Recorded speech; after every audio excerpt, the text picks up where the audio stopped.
You want to destroy visceral belly fat? Cool. But let's make one thing clear right now. There's no magic button, no secret spice, no just sprinkle cinnamon in your coffee hack that's going to melt it away. Visceral fat, the stuff packed deep inside your abdominal cavity, wrapping around your organs, is stubborn, metabolically active, and linked to all sorts of nasty health outcomes. But the good news? You can beat it. And you don't need a laboratory, a personal chef, or some overpriced detox tea. You just need 4 key exercise approaches that, when done consistently over 30 days, will start flipping that metabolic switch in your favor. You want to destroy visceral belly fat? Cool. But let's make one thing clear right now. There's no magic button, no secret spice, no just sprinkle cinnamon in your coffee hack that's going to melt it away. Visceral fat, the stuff packed deep inside your abdominal cavity, wrapping around your organs, is stubborn, metabolically active, and linked to all sorts of nasty health outcomes. But the good news? You can beat it.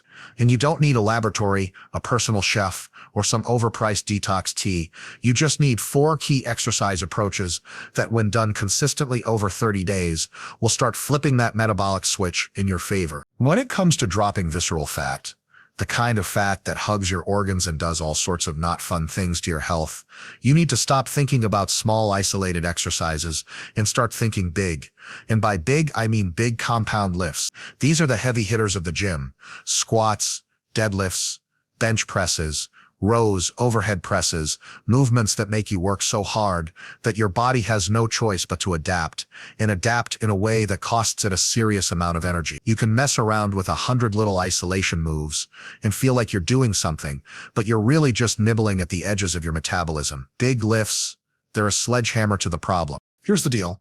Compound lifts recruit multiple joints and multiple large muscle groups at the same time. Let's take the squat.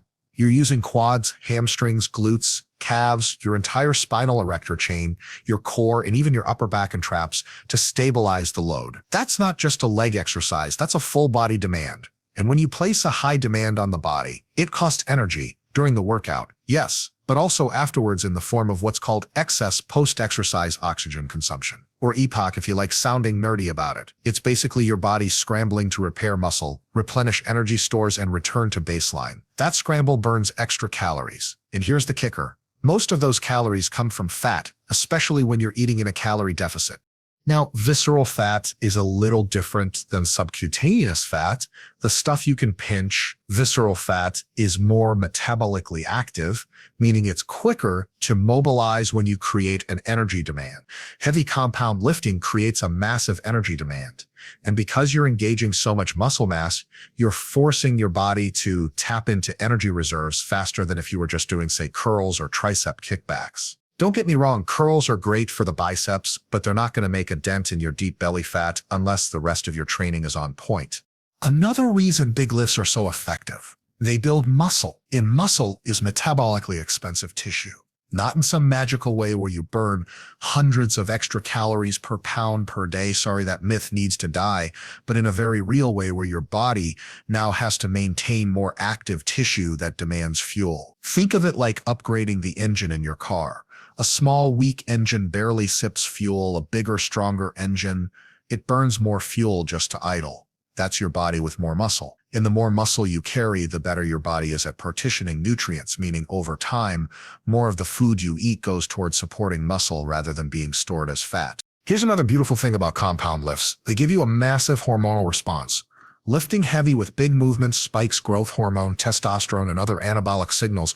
Now, before you think you're going to transform into a superhero overnight, understand that these spikes are temporary, but they do play a role in muscle building and fat metabolism. And combined with proper nutrition, they create the perfect environment for your body to shed fat while keeping or even gaining lean mass. This is exactly what you want when the goal is to destroy visceral fat, lose the dangerous stuff while keeping the good tissue. But here's the part people mess up. You can't go into compound lifts half-heartedly. Doing a few sloppy reps with weights that feel like warm-up sets isn't going to get you anywhere. You need progressive overload, increasing weight, reps, or training volume over time so that your body never gets too comfortable. Comfort is the enemy of progress here. You want to walk away from your working sets thinking, wow, that was rough, not, well, that was nice. If you finish a squat set and still have the energy to scroll social media for 10 minutes without breathing hard, you're not working hard enough. And while we're at it, Let's kill another myth. Doing compound lifts doesn't mean you'll instantly bulk up like a bodybuilder. Building serious muscle mass takes years of focused eating and training. What you will do is increase your strength, improve your posture, and burn more calories both during and after your workouts, all while making visceral fat a lot more vulnerable. And if you're worried about your lower back or knees, remember that proper form and gradual progression prevent most injuries. If you're new, get a coach or watch quality instruction, not whatever random influencer is doing on social media. The beauty of compound lifts is also in their efficiency. You could spend an hour piecing together a circuit of tiny exercises, or you could spend that hour doing 4 or 5 well-chosen big lifts and get far more benefit. That's why they're the backbone of most effective fat loss training programs. They give you the most return on your investment, and they make every calorie you eat more likely to go toward performance and recovery rather than being tucked away in your belly cavity as visceral fat. So yes, when the goal is to destroy that deep, stubborn fat, the first step isn't another round of blaster crunches. It's loading up the bar and teaching your body what real work feels like. You create the demand, your body adapts, and visceral fat starts to go. Not because you targeted it directly, you can't do that, but because you turned your metabolism into a machine that chews through stored energy. And in that process, the most dangerous fat in your body gets burned right along with the rest. Exercise 2, interval training. Short bursts, maximum effort, short recovery, repeat. Think 20 seconds of all-out sprinting on a bike, row, or even running uphill, followed by 40 seconds rest for 15-20 minutes. This is where your body taps into stored fat to fuel recovery between efforts. It's not about jogging for an hour while watching TV. It's about teaching your body that every second counts. Your lungs will burn, your legs will hate you, but your metabolism will thank you. When it comes to torching visceral fat, nothing wakes up your metabolism quite like high-intensity interval training. And before you roll your eyes because you think HIIT is just some fitness trend invented to sell boot camp classes, let's get one thing straight. The principle works because your physiology has no choice but to respond. This isn't about gimmicks. It's about creating a massive, acute energy demand in the shortest possible time, then repeating that demand over and over until your body is basically forced to adapt or get left behind. And in that adaptation process, visceral fat gets taken off the payroll first. Here's the thing about visceral fat. It's more metabolically active than the stuff sitting under your skin. That means when you put your body into an oxygen debt, and HIIT is oxygen debt in exercise form, your system starts pulling from energy reserves fast. And because visceral fat is easier for your body to mobilize than subcutaneous fat, it's one of the first sources to get tapped into. That's why properly executed interval work can make such a visible and measurable difference in a relatively short time. Now, properly executed is the key word here. What most people call HIIT is really just moderate cardio with occasional bursts of enthusiasm. Real HIIT is about maximum effort, the kind of effort where you could not possibly keep going at that pace for more than 20 to 30 seconds without either slowing down or falling over. We're talking sprints, prowler pushes, rower sprints, or all-out cycling. After that burst, you recover just enough to go again at near max output. You're not reading text messages during the rest periods. You're sucking wind, shaking your legs out, and getting ready to unleash hell again in 40 seconds. The reason this works so well for fat loss, especially visceral fat, is because of the afterburn effect, also known as EPOC. After you finish a brutal HIIT session, your body's oxygen consumption stays elevated as it repairs muscle fibers, replenishes energy systems, clears lactate, and gets everything back to normal. That process requires energy, and the longer and more intense the recovery process, the more calories you burn after you've stopped working. It's like writing a check your metabolism has to cash hours later. And guess where it pulls the funds from? Stored energy, a good chunk of it from that dangerous belly fat. Another huge benefit is the hormonal response. Short, intense bursts spike catecholamines like adrenaline and noradrenaline, chemicals that not only increase fat breakdown but specifically target visceral fat deposits. These hormones essentially tell your fat cells time to pack up and leave, and your body complies because it needs the fuel right now. Over time, this repeated hormonal signaling makes you better at mobilizing and using fat for energy, not just during exercise but throughout the day. But here's the part nobody likes to hear. HIIT is not meant to be done every single day. It's too intense for that. Doing it too often can lead to burnout, excessive fatigue, and even muscle loss if your recovery and nutrition aren't on point. 2 to 3 sessions a week is plenty for most people, especially if you're pairing it with strength training. Remember, the goal is to push hard enough that your body has to adapt, not to crush yourself into a state where you can't train again for days. And let's talk about effort. True HIIT isn't supposed to feel comfortable. You're not supposed to finish a round thinking, I could have done another minute. You're supposed to finish a round thinking, if I had to go another 10 seconds, I'd probably black out. That's the level of intensity we're talking about. And yes, it's uncomfortable. But the thing is, discomfort is where change happens. The body doesn't shed visceral fat because you politely asked it to. It sheds it because you put it under enough metabolic stress that it has no choice. The beauty of HIIT is that it's adaptable.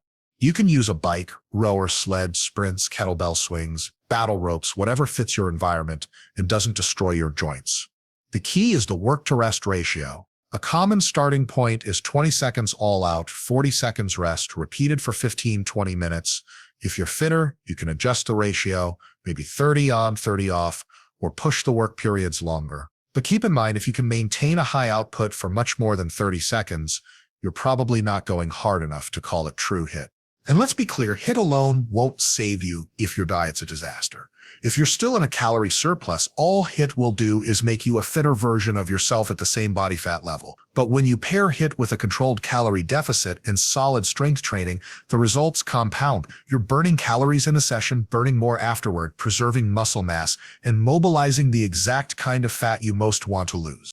So yes, HIIT is intense. Yes, it's uncomfortable, but in the fight against visceral fat, it's one of the sharpest weapons you have. You create a massive demand for energy. Your body pulls from the reserves that are easiest to mobilize, and you keep your workouts short enough that you recover well and come back stronger. Do it right, and you're not just getting fitter, you're literally cutting away the most dangerous fat in your body, one brutal round at a time. Exercise 3, loaded carries. Grab a pair of heavy dumbbells or kettlebells and walk. Farmer's carries, suitcase carries, overhead carries, whatever fits your style.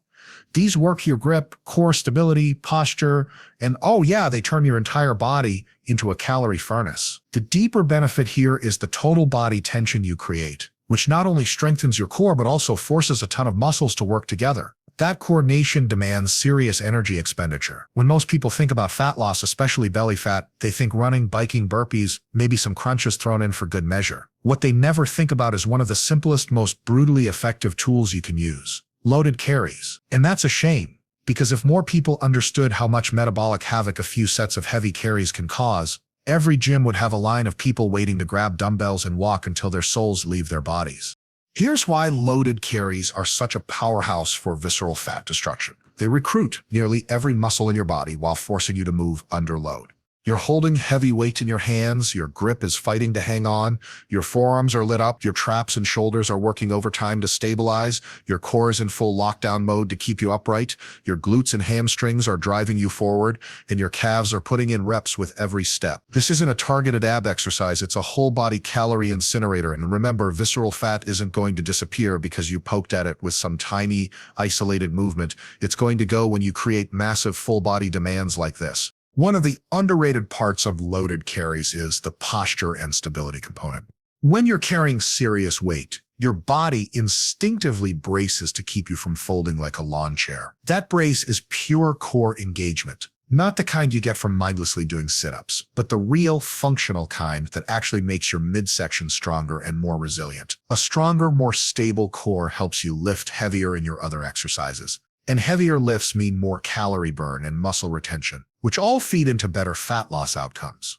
The beauty is, loaded carries are simple. Farmer's carries, suitcase carries, overhead carries, rack carries. All you need is something heavy in a little space to walk. But simple does not mean easy. The first time you go heavy enough to challenge yourself, you'll realize how quickly your heart rate skyrockets. That's the metabolic magic here. It's not just a strength move, it's a conditioning move. You're pushing your cardiovascular system, taxing your muscles, and building grip strength all in one shot. The amount of oxygen debt you rack up in a single set of heavy carries is no joke. And remember, oxygen debt means your body will be burning extra calories long after you've set the weights down. Another factor here is time under tension.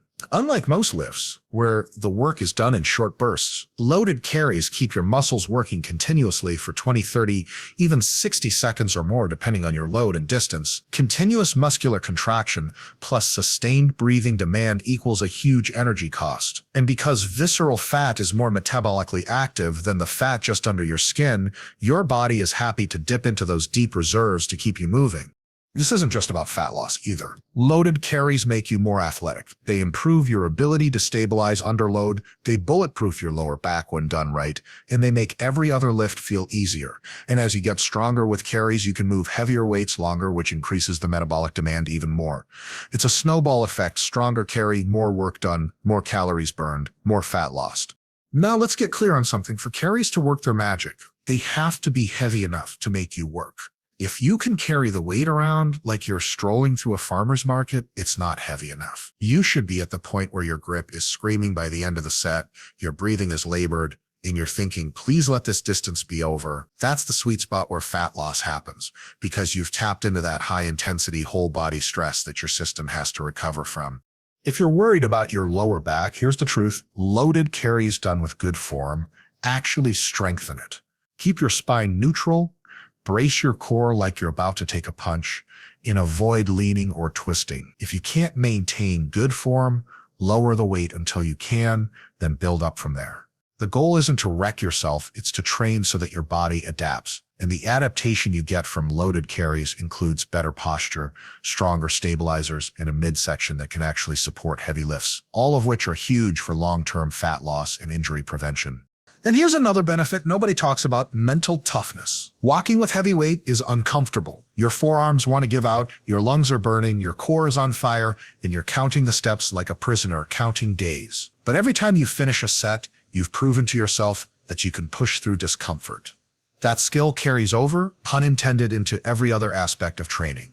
You'll lift heavier, sprint harder, and stick to the plan because you've built that grit. From a fat loss standpoint, here's how I'd work them in 2-3 times a week, either at the end of your strength training sessions or as part of a conditioning circuit. Keep the work intervals short but intense. Think 20-40 seconds of walking with a challenging load, rest for a minute, then repeat for 5 at 8 sets. Rotate variations so you're not always stressing the same muscles the same way. Over time, increase the load or the distance, but never at the expense of form. The payoff? You'll build real-world strength, improve your conditioning, and put a serious dent in your visceral fat stores. Not because carries somehow target your belly, but because they're such a massive metabolic event that your body is forced to pull from the easiest to mobilize energy reserves it has. Do them consistently, combine them with a calorie deficit and your other big lifts, and you'll be lighter, stronger, and healthier. And the dangerous fat around your organs will be shrinking without you ever doing a single belly fat gimmick exercise. Exercise 4. Core stabilization moves.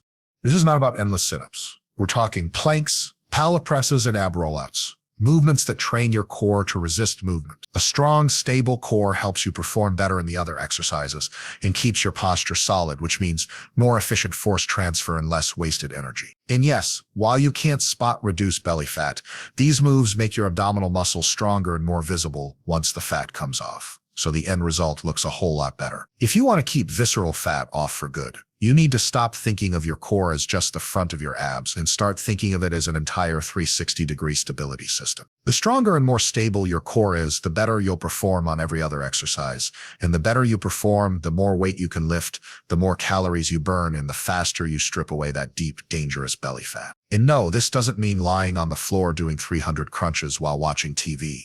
That's an ab burn, sure, but it's not real core training. Real core training is about teaching your midsection to resist movement, resisting rotation, resisting extension, resisting lateral bending while under load. Think planks, pallet presses, ab rollouts, hanging leg raises, done with strict control. These exercises make your core act like a brace, not a hinge. And the more you train that brace, the more force you can safely transfer from your lower to your upper body and vice versa. That's not just nice for performance. It's essential for getting stronger on all those compound lifts we already talked about. Why does that matter for visceral fat? Because everything is connected. When your core is stronger, you can push harder in squats, deadlifts, presses, carries, sprints, all the movements that burn the most calories and demand the most from your metabolism. You're also less likely to get sidelined by lower back tweaks or hip pain, which means you can stay consistent in your training. And consistency is what drives fat loss. It's not about one magic workout. It's about showing up week after week, month after month, with enough intensity to force your body to use stored fat as fuel. Another big reason core stability matters is posture. Poor posture makes your other lifts less efficient. Less efficient lifts mean you're moving less weight, recruiting fewer muscles, and burning fewer calories. If your spine is rounded or your pelvis is tilted out of position, you can't produce as much force, period. A stable core keeps your spine in alignment so you can produce maximum force safely. That's not just good for performance, it's also a sneaky way of making every training session more metabolically expensive without even adding extra sets or reps. Let's kill a common misconception here. Training your core doesn't burn belly fat directly. That's not how physiology works. You can't spot reduce fat from a specific area by working the muscles underneath it. What you can do is make those muscles stronger, thicker, and more defined so that when the fat covering them does come off, including visceral fat deeper inside, you've got something worth showing. And along the way, you've built a functional advantage that helps you burn more calories in every single workout. Core stability training also has a conditioning effect when done right. Holding a plank for a minute while keeping your glutes tight and your ribs pulled down, it's isometric work, and it's harder than it looks. Rollouts from your knees or toes, that's a combination of anti-extension strength and controlled movement that can leave your abs sore for days. Call-lift presses, they light up your obliques and force you to control rotation, which is an energy-demanding skill. Each of these drills taxes your breathing, your bracing, and your endurance in a way that compounds over time into better overall fitness. A stable core also helps you keep your technique tight when fatigue sets in. Ever notice how people's form falls apart at the end of a set? Their backs round, their hips shoot up, their shoulders slump. That's core stability giving out. And when your core gives out, not only do you lose efficiency, but you also increase your risk of injury. An injury takes you out of training, and nothing stalls fat loss faster than not being able to train. So in a roundabout way, core stability isn't just helping you burn more fat, it's protecting your ability to keep burning fat over the long term. If you're wondering how to actually program this, it's simple. Add core stability moves at the end of your strength workouts or sprinkle them into your warm-ups. You don't need an hour of ab day. You need 10-15 minutes of high-quality, high-tension work a few times a week. Rotate exercises so you're training anti-extension, planks, rollouts, anti-rotation, power press, cable holds, and anti-lateral flexion, suitcase carries, side planks. And like anything else in training, you need progression. Hold the plank longer, move further in the rollout, use a heavier band for the power press. If you're just going through the motions, you're not forcing adaptation. The payoff for doing this consistently is massive. Your big lifts go up, your posture improves, your risk of injury drops, and your calorie burn during and after training spikes because you're now able to handle more weight and more volume. Over weeks and months, that extra work compounds into visible changes. Less visceral fat, a stronger and more athletic-looking torso, and a midsection that actually works the way it's supposed to. So no, you won't crunch your way to a flat stomach, but you can plank, roll out, and stabilize your way to a core that supports every other fat-burning movement you do. And when you combine that with smart eating and the other strategies we've talked about, heavy lifts, interval training, loaded carries, you've built the perfect environment for burning off the fat that matters most to your health. It's not glamorous, it's not flashy, but it's the kind of work that quietly turns you into a better, leaner, stronger version of yourself. Now you've got all 4 key points expanded, each one in the same tone, each flowing naturally into the next for a complete speech. If you want, I can stitch all 4 together into a single, uninterrupted monologue so it reads like one continuous delivery that would make it presentation ready.